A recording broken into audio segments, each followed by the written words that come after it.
Hello, everyone. It's the interview queen, Alicia Atout here, and I am so excited to welcome the lovely and very inspirational Angelica Teixeira. Hello. Oh, hi. You say my name perfect. It's Did so I? I was hoping. people to get it right. So great I was job. hoping I would nail it. You did it. Yeah, great job. Thank you. How are you? Thank you. I'm great actually. This quarantine has been crazy, but now things are finally slowly getting back to normal. So yeah, things are good. And how are you holding up with everything going on right now? Because I do know that your days pre-pandemic used to be waking up at 7, making breakfast for you and the hubby, and then heading to the gym. So how much has that changed with everything going on? Actually, we kind of kept the same routine. We try not to change because we were inside the house. So we were doing, of course, home workouts, but still waking up early, getting breakfast, eating right, eating clean, trying to kind of like put in the mind that, like nothing's changing. Come on. So keeping, like the same routine the way we could inside the house. So, but it was, of course, it was a change for everybody. It wasn't easy, a tough time, but like we gotta push through those hard times, right? Always, we have to adapt and move forward, and fingers crossed we'll get back to some kind of normal fairly soon, right? Yes, exactly. Well, do you find that it's still been very go, go, go for you, or have there been a few more fun and relaxing moments just to keep away from the boredom and keep sane during everything? Yeah, because as a competitor, right now I'm on my off season. So it's kind of like a more relaxing time. We never like stop training and stop eating right, but it's always a time for me to kind of have a little more fun, have a little more balance with my diet and my exercise routine. So, like I think this quarantine and this time at home was kind of like good for me to kind of put in my mind, hey, yes, this time you really need to relax a little more. So I hurt my knee also. For an athlete, it's so tough. So Right. I was obligated to stay like 2 weeks, no exercise. So I was like, okay, let's see the bright side of everything. I was like 2 weeks resting, letting my body reset. And now I'm kind of like, I got a machine for my garage. So I'm doing like everything I can, kind of like almost like the gym. And now I can finally get back to my routine, knowing that I got my body the rest I needed. So it feels good. That's amazing because you really don't stop training even on the off season. Like your body looks incredible on and off. So it's nice that you actually were given almost an excuse like, no, you literally can't do anything because of this little mishap here, this little knee injury. So just take a break, take a breather. Yes, yes. I was like, now you have to. Yeah. Well, obviously nutrition and eating habits are a huge part of your life. So what have been some of your favorite things to eat or cook up during quarantine? I kind of kept the same food. It's so boring. It's boring, but it's a I kind of like what I eat. 7 years competing, I put like my diet to my taste. So everything I eat, I like to eat. So like for example, breakfast will always be like a egg white, banana pancake with oats. So I mix everything: banana, oats, cinnamon, egg whites, and put some stevia, and then you make a pancake with some peanut butter on top. It's so delicious. And so for lunch, I'll always have like white rice or sweet potato and chicken or sometimes red meat. I'll have red meat twice a week or salmon. And I'll mostly have chicken. It's my favorite protein to have. And I also have whey protein powder. So I make sure that I get all my protein intake every day, even if I'm off season or during my competition prep. I make sure I have all my protein intake because protein will make you satisfied, will make you feel less hunger. So you feel like better, and it also gets your skin much tighter. So for me, off season or during prep, I'll always eat my 5, 6 meals every day. Now, it's interesting to hear that because I recently started working out maybe 3 months ago, and by no means is my end goal to get into bodybuilding, but it was mainly just a health choice to make, just better life decisions in that sense. And everyone always nails down the point, like protein is key. Like you have to have it after, eat all of your meals with it. So hearing you kind of relay that message, I'm like, okay, I got to get better at that for sure. Yeah, and I check out your pictures. You look amazing. So Thank who you. knows the future? Oh, get bikini competition. Yeah, Maybe. you Oof. have We'll to see, we'll say. see. Yeah, I can tell that you're doing something right. You look amazing. Thank you so much. That's incredible to hear from someone like you. And I'm really glad that you mentioned the bikini aspect because you have some amazing records in the industry. As you've not only won multiple Bikini Olympias, but have also held the Bikini International title. So does it still feel a little surreal that these dreams have come true, not just once, but that you have so many wins now under your belt? It does. It does. It always, when I stop, like when I work out in my garage, I have all my trophies on my side. And it's a great motivation because I don't get tired of looking at those trophies and thinking, where did I start? Where did I came from? Like, I don't know if you know, but I'm a Brazilian. I'm from Brazil. I moved to US 10 years ago. I couldn't speak any English. I never went to school to learn English. So it was a struggle. I had to start from the bottom. I finished college in Brazil as physical education. And I came here like, okay, I'm going to be a fitness instructor, personal trainer, because I used to do this kind of job in Brazil before I moved here. But my husband came for work, and I was like, okay, it's going to be great for me too. But with zero English, I had to start from the bottom. I was a beggar at the supermarket. That's how I started learning English.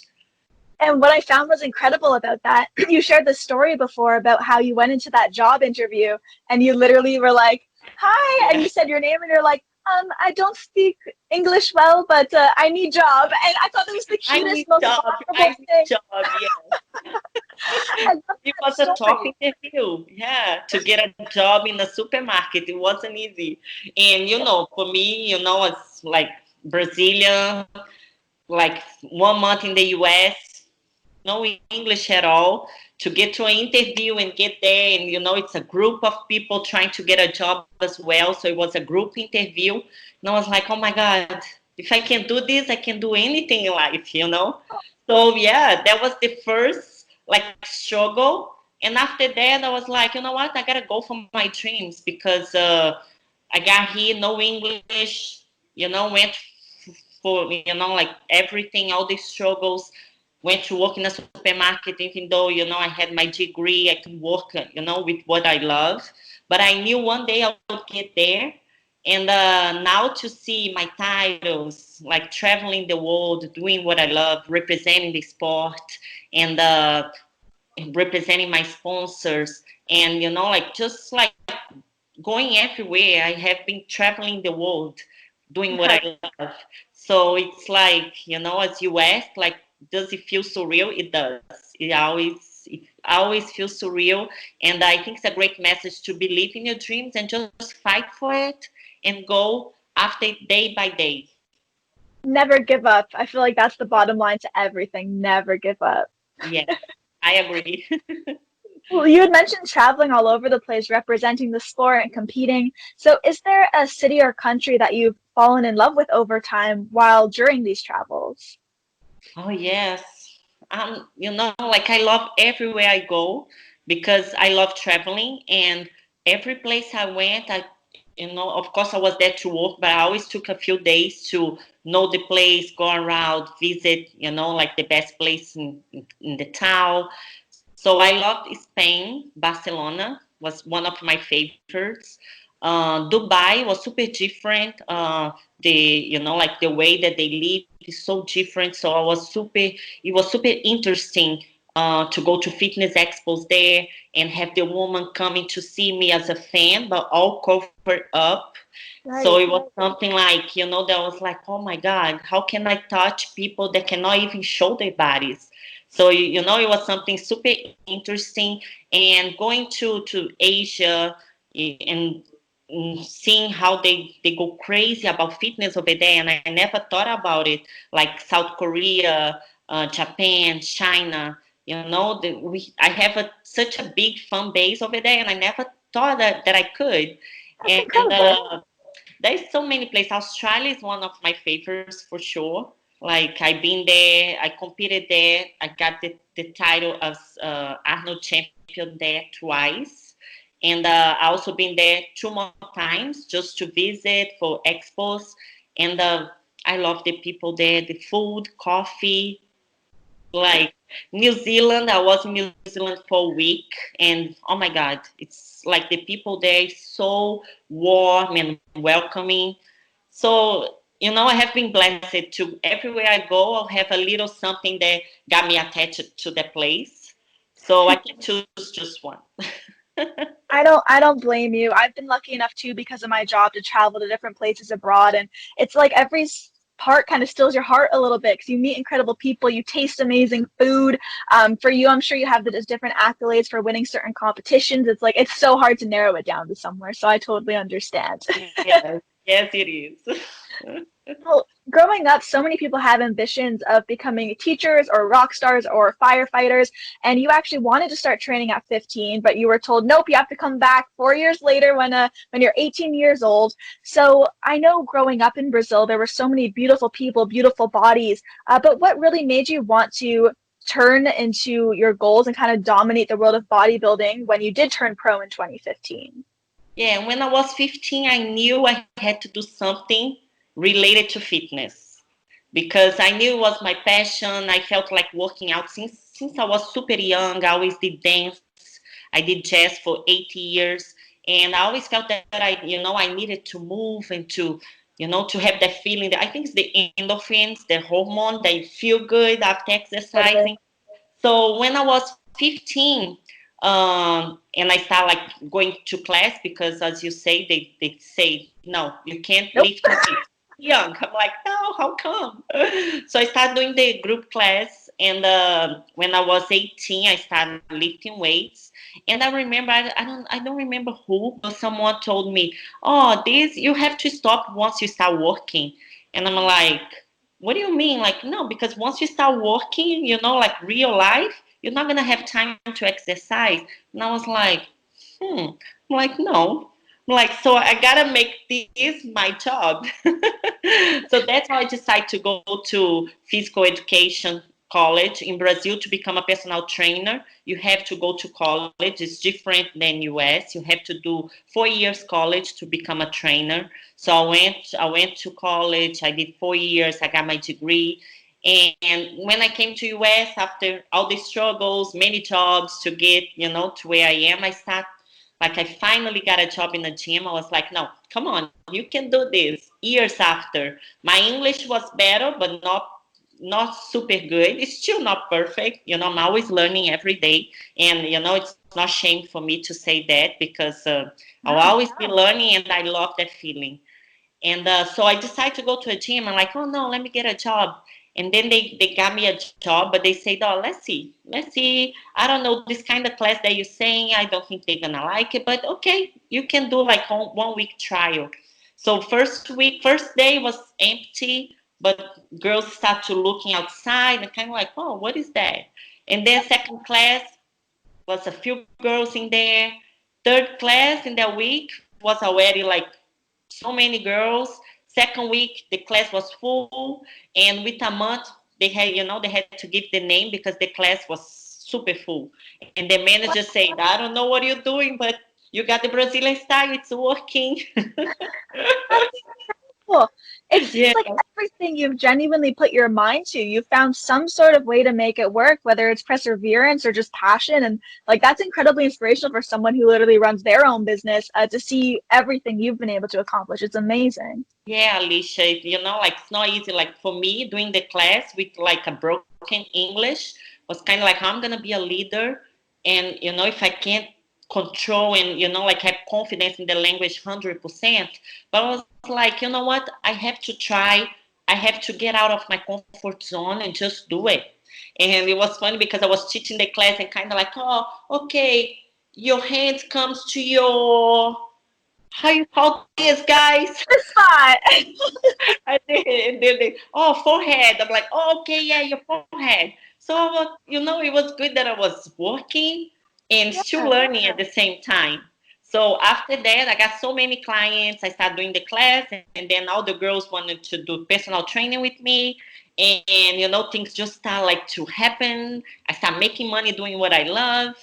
And then I was like, you know what? I start seeing Instagram and bodybuilding, seeing like all these people competing. So it was when Instagram just came out and we could see the world, right? Better than Facebook. Yeah. And then I started seeing all these people competing, all these amazing women looking great, not super muscular, but just feminine and fit and sexy. So I was like, oh my God, I think I want to do that just once because I love food. I'm like, I can't be on a strict diet forever. So I'll do just once to learn the process, help my clients, and also, I had a nice body, but never like close to a competition, like with shredded abs and, that you can see all the muscle definition. I always wanted to take my body at least once to that point. So I was like, okay, let me learn the secret because I thought that was a secret, right? And then I did once and I thought I was going to win. I'm not going to lie. I was like, my clients, I invite everybody, all my clients, everybody that was going to my class, like, guys, I'm going to compete. Come watch, support me. And then they're like, oh, you're going to win. You're going to win. You already look amazing.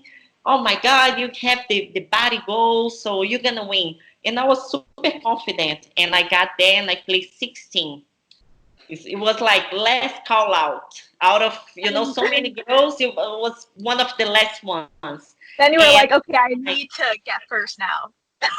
exactly, I was like, okay, I was gonna do just once, but now I want to win this thing. So I start going, and I fall in love with bodybuilding. And you asked me like, when did I decide to be, like the world champion? Like I am twice. It was back then. It was, small goals. It was like my first goal was just to get on the top 5 and get in that picture because only 5 get to the center and get a trophy. And I was like, okay, that's my goal, get top 5. And then it was going, okay, now I got top 5. Now I want to win my class. After I won my class, now I want to win the overall. It's when, like every height has a champion and all the champions battle against each other at the end. And we call the overall champion of the night. So like, okay, now I want to get the overall. And after that, I wanted to get my pro card, wanted to win a pro show, get qualified for the Olympia. That is the biggest competition in the world. And after I got qualified, my goal was to win the Olympia. So, like small, and then I started to have big goals. And that's what got me, to where I am today, step by step, all the way to the top. That's amazing. Congratulations on everything. Like I've said Thank you. multiple times, like a broken record, it's super incredible to see and really lights a fire, not only under my butt, but hopefully a bunch of the people who will be watching. So thank you Yes. for sharing your stories and coming on here. Thank you. No, it's my pleasure. It's my pleasure. Thank you for having me. It's different, to do an interview for like outside of bodybuilding world. And I think it's nice because a lot of people can see that we are, like humans and we do like things like everybody else. We're not always on a diet, not like an exercise freak. And it's nice. It's nice to, be here with you, passing this message. Well, thank you so much for your time. Thank you, Alicia. Thank you for having me. It was so nice to meet you. Same with you. Everyone, thank you so, so much for tuning in and watching. Be sure to check out aliciatout.com for all exclusive interviews and features. And we will see you all next time. Bye, everybody. Bye.